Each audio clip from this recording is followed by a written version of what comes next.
Minecraft Dungeons was a game that had never really been on my radar. Releasing in May 2020, having been delayed by the COVID pandemic, I picked up Dungeons when it was released as a monthly title on PS Plus in March 2023. As this was shortly before my birthday, I insisted my wife play it with me. She's not really a gamer, she'll play the occasional game to humour me, and she absolutely loved Baldur's Gate 3. We play a regular D&D campaign, which is probably the only reason she played it, and we're actually now on our second playthrough. So it was a bit of a surprise to me when she took to this game like wildfire, and we've now sunk quite a lot of hours into Dungeons, exclusively as couch co-op, and completed every level, including DLC, and reached Apocalypse plus 8 difficulty. In its final state, with support for the game at an end, does Minecraft Dungeons still thrill after almost 4 years? Minecraft Dungeons at its core is a simple dungeon crawler ARPG primarily aimed at a younger audience. Think Diablo but for kids.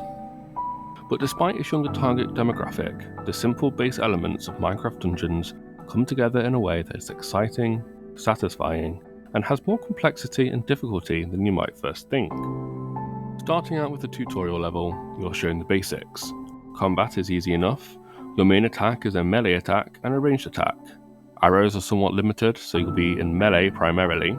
In addition to these basic attacks, you can also equip up to 3 artifacts that will each provide you with an ability on a short cooldown and a single piece of armor that will augment you further. Armor and weapons can then be augmented further with up to 3 enchantments on each. Okay, this might be starting to sound a little complex, but it's actually refreshingly simple, especially when compared to more grown-up examples of the genre such as Diablo 4. What truly lets the game excel is this system. Each weapon plays differently, giving you the option to experiment with a completely different style, and you'll have a blast mowing down zombies and creepers alike while you do. In one level, you might find a very fast pair of daggers, letting you rapidly thrust a blade into any foe that comes near, but its range in area might only let you hit creatures directly in front of you.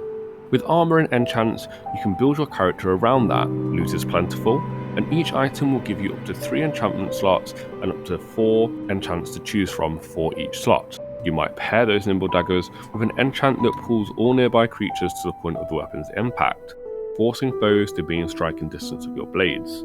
Or you might choose an enchant that allows each blow a chance to heal you, providing greater survivability in packs. Your choices feel endless, and you might find yourself chasing a specific build, or just going with the flow of whatever drops.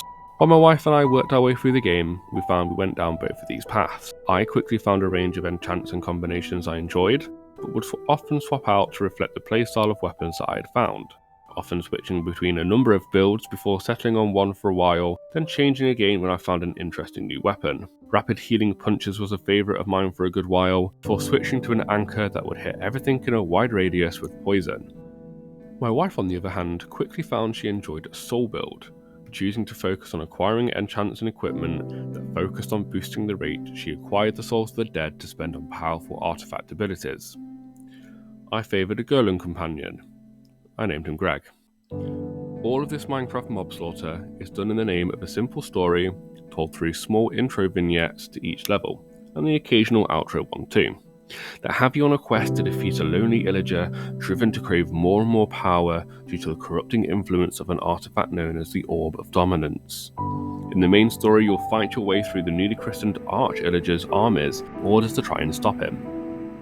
It's a pretty loose story that mostly serves as a backdrop for the levels you'll be playing through.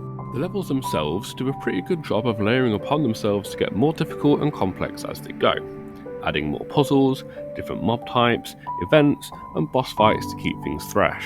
By the end, and in the DLCs, the levels can become quite large with lots of hidden nooks and crannies to explore, puzzles that are satisfying if a little easy. Here, I'm sure that the younger target audience will have a blast. While playing those levels, there are 3 difficulty tiers, subdivided into 7 threat levels to complete levels on.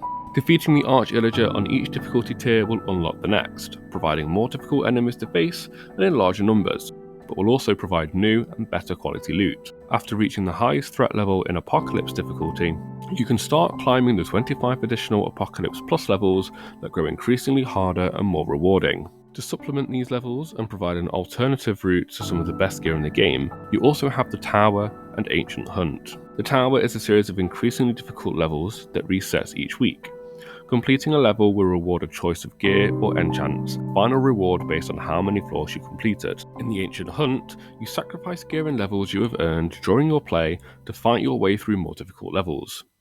These levels will feature harder mobs and rooms for boss battles. Upon completion, you will be rewarded with gold and a gilded gear. Gilded gear is some of the best in the game, with unique looks and built-in additional enchants that can make them truly stand out in your arsenal.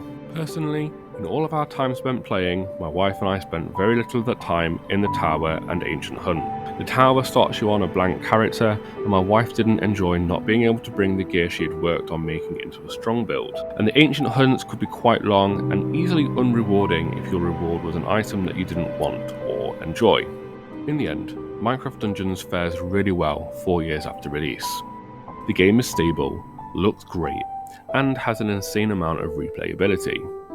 Minecraft Dungeons is a perfect game to pick up and play with kids, or casually with friends as and when the fancy takes you. So it's a real shame that Mojang Studios and Double 11 Studios have stopped supporting the game. There's still a strong fan base that enjoys the game and room for more events and level packs. If you're looking for a game to play as a family, or a simple ARPG for casual play, then Minecraft Dungeons is definitely recommended. Minecraft Dungeons released in 2020. It was played by myself and my wife in 2023 and early 2024, and we spent a total of 88 hours playing the game. Minecraft Dungeons is developed by Mojang Studios and Double 11 Studios and published by Xbox Game Studios. If you've enjoyed this review, please don't forget to leave a like and subscribe, and thank you for watching.